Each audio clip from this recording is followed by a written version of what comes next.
2M Matematika menyenangkan. Hai anak-anak hebat, di video kali ini kita masih melanjutkan pembelajaran statistika. Kali ini kita akan belajar bagaimana cara menyajikan data dalam bentuk grafik yang terdiri dari histogram, poligon frekuensi, dan juga ogive. Yang pertama histogram. Misalkan data sudah tersaji pada tabel distribusi frekuensi data kelompok seperti ini, kita diminta untuk membuat histogram. Histogram itu hubungan antara tepi kelas dengan frekuensi. Untuk itu kita lengkapi dulu tabelnya. Yang pertama dengan batas kelas. Batas kelas ada batas kelas bawah dan batas atas. Untuk kelas yang pertama, 43 sampai dengan 47, maka batas bawahnya 43, batas atasnya 47. Kelas yang kedua, 48 sampai dengan 52, maka batas bawahnya 48, batas atasnya 52. Begitu juga untuk kelas yang lain. Lalu, kita tentukan tepi kelas. Tepi kelas ada tepi bawah dan tepi atas. Tepi bawah caranya, batas bawah dikurangi 0,5. Kelas pertama batas bawahnya 43, kita kurangi 0,5, maka tepi bawahnya 42,5. Untuk tepi atas, caranya batas atas ditambah 0,5. Kelas pertama, batas atasnya 47, ditambah 0,5, tepi atasnya 47,5. Begitu juga cara menentukan tepi kelas-kelas yang lain. Lalu kita gambar pada kartesius. Yang horizontal ini tepi kelas, yang vertikal frekuensi. Histogram bentuknya seperti diagram batang. Maka kaki batang sebelah kiri berada di tepi bawah, kaki batang sebelah kanan berada di tepi atas, tingginya setinggi frekuensi. Jadi untuk kelas yang pertama, 42,5 sampai 47,5, tingginya 1. Kelas yang kedua, dari 47,5 sampai dengan 52,5, tingginya 6. Dan kita lanjutkan sampai dengan kelas yang terakhir. Inilah bentuk histogram. Kita lanjutkan dengan poligon. Poligon hubungan antara titik tengah dengan frekuensi. Untuk menentukan titik tengah, caranya batas bawah ditambah batas atas dibagi 2. Untuk kelas yang pertama, batas bawahnya 43 ditambah batas atas 47 dibagi 2, maka titik tengah kelas pertama hasilnya 45.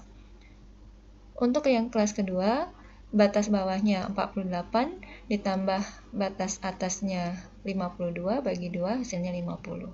Begitu juga untuk menentukan titik tengah kelas yang lain. Lalu kita gambar pada kartesius. Supaya poligonnya nanti tidak menggantung, maka kita lebihkan satu titik tengah sebelum dan satu titik tengah sesudah. Kita lihat selisih titik tengah ini antara kelas 1 dengan kelas yang lain itu 5. Maka untuk kelas sebelumnya tinggal kita kurangi dengan 5 saja dari kelas pertama. Titik tengah kelas pertama 45, maka sebelumnya kita kurangi dengan 5 jadi 40. Sedangkan untuk yang titik tengah setelah kelas terakhir kita tambahkan aja dengan 5 jadi 80. 40 ini frekuensinya kita letakkan di 0. 45 kita lihat frekuensinya 1. 50 frekuensinya 6. Kita lanjutkan sampai dengan kelas terakhir. 75 frekuensinya 2. Lalu 80 ini kita letakkan lagi frekuensinya di 0. Lalu kita hubungkan titik-titik ini dengan garis. Maka garis inilah yang disebut dengan poligon frekuensi.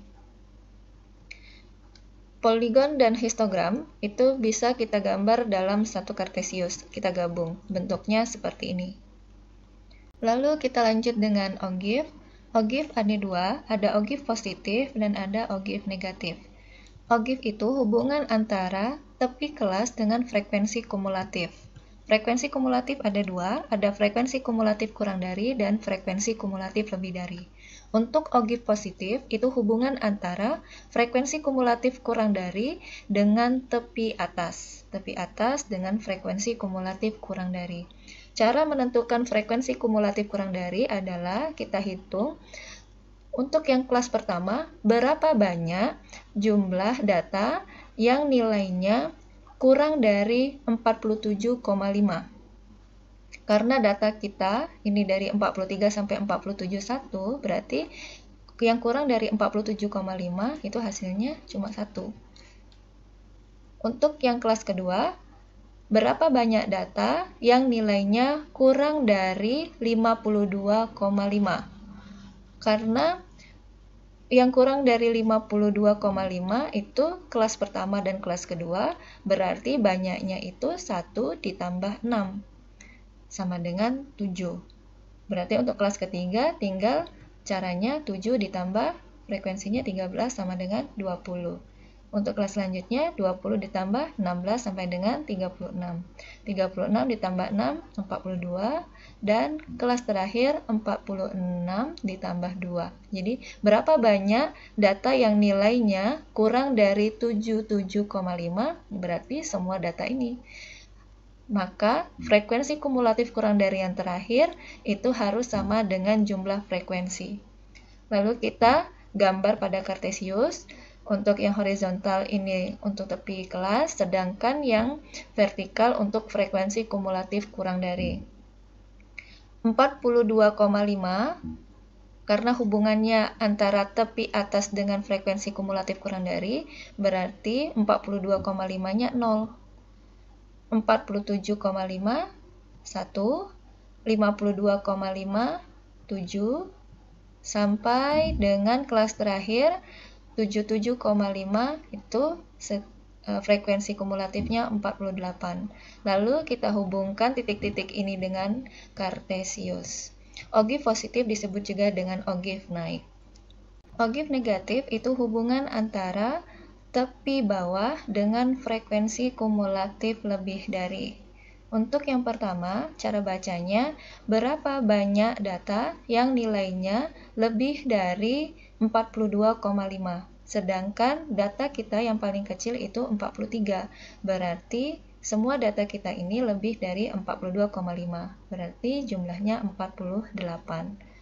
Lalu untuk kelas yang kedua, berapa banyak data yang nilainya lebih dari 47,5, yang tidak termasuk hanya kelas pertama saja, karena kelas pertama itu 43 sampai 47. Berarti tinggal 48 kita kurangi dengan frekuensi yang pertama ini. Jadi 48 kurang 1 sama dengan 47. Nah, untuk selanjutnya berarti tinggal 47 yang ini dikurangi dengan frekuensi yang sebelumnya, 6. Berarti yang ini 41 dikurangi 13. 28 dikurangi 16. 12 dikurangi 6. 6 dikurangi 4 sama dengan 2. Frekuensi kumulatif lebih dari yang terakhir harus sama dengan frekuensi kelas yang terakhir ini. Ini ya, 2 harus sama dengan 2. Jika ini tidak sama, berarti ada proses yang keliru pada saat kita menentukan frekuensi kumulatif lebih dari ini. Lalu kita gambar pada Kartesius, yang di bawah ini tepi kelas, sedangkan yang vertikal ini untuk frekuensi kumulatif lebih dari. Jadi yang dilihat adalah kolom tepi bawah dengan frekuensi kumulatif lebih dari. 42,5 itu frekuensinya 48, 47,5 47, 52,5 41, sampai dengan kelas yang terakhir 72,5 itu frekuensinya 2. Lalu 77,5 itu frekuensinya 0. Karena ini yang kita lihat hanya tepi bawah dengan frekuensi kumulatif lebih dari. Sedangkan di sini tidak ada 77,5, itu ada di tepi atas. Jadi frekuensinya kita buat 0. Lalu kita hubungkan dengan garis. Inilah ogif negatif atau disebut juga dengan ogif turun. Demikian pembelajaran kita pada hari ini. Kita ketemu di video-video selanjutnya. Tetap semangat, 2M Matematika menyenangkan.